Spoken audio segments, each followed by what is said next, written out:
Kini kita beralih ke informasi lain, di mana di saat dua menteri dan wali kota Cimahi ditangkap KPK karena kasus suap, seorang penghulu di kota Cimahi justru mendapatkan penghargaan dari Komisi Pemberantasan Korupsi KPK karena melaporkan puluhan gratifikasi.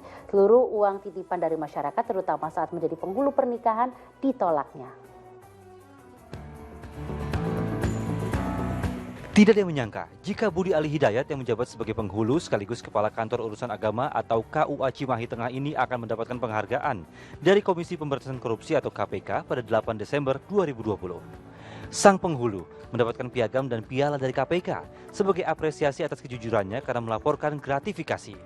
Sebagai aparatur sipil negara, ia melaporkan segala bentuk titipan uang dari masyarakat, walaupun sekecil apapun saat bertugas menjadi penghulu pernikahan.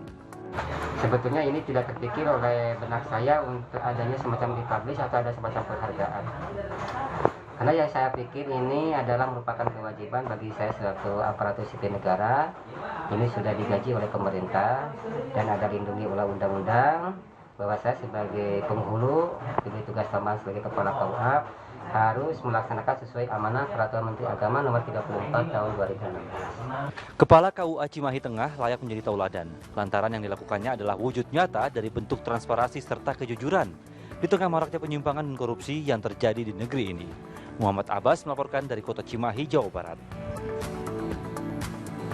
Ya, Masya Allah, ini satu contoh yang sangat baik ya Ustaz. Ini bagaimana sih seorang muslim yang amanah dengan tanggung jawab dan jabatan yang diberikan kepadanya.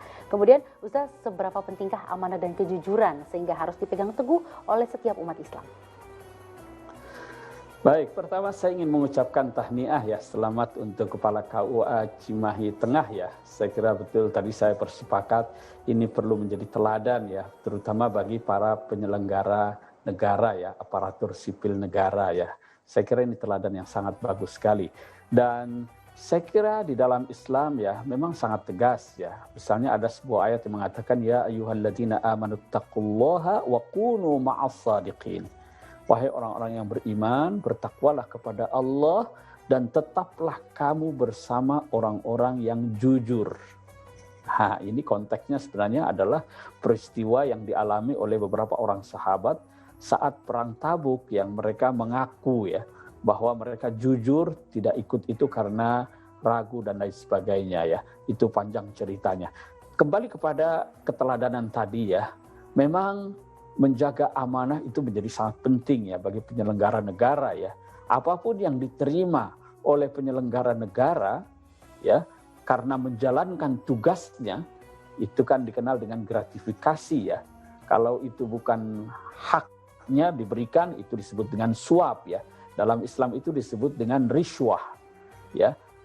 Itu kita ingat cerita ada seseorang yang diberi tugas untuk memungut zakat ya, memungut zakat.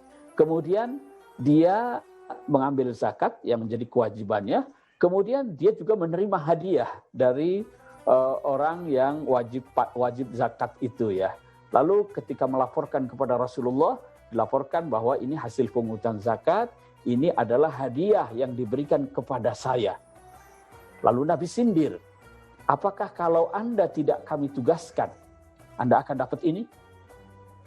Nah, itu Nabi menegur keras ya, bahwa hadiah yang diterima dalam menjalankan tugasnya itu tidak boleh ya.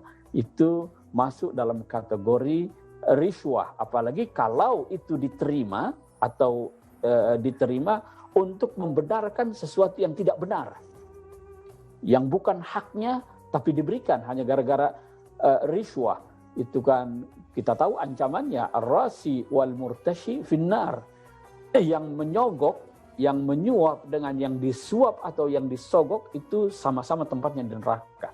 Jadi saya kira ini satu peringatan keras ya bagi penyelenggara negara agar tidak melakukan suap, sogok, korupsi, menghalalkan sesuatu yang tidak sepatutnya ya, dan hendaknya tetap menjaga kejujuran tadi itu ya. Karena di dalam Islam sendiri kejujuran ya, menjaga amanah itu sangat ditekankan ya, sebagaimana ayat yang saya kutipkan tadi itu ya. Ya, jadi jujur takwa itu menjadi kunci jika kita mengemban suatu jabatan ya Ustaz ya. Baik.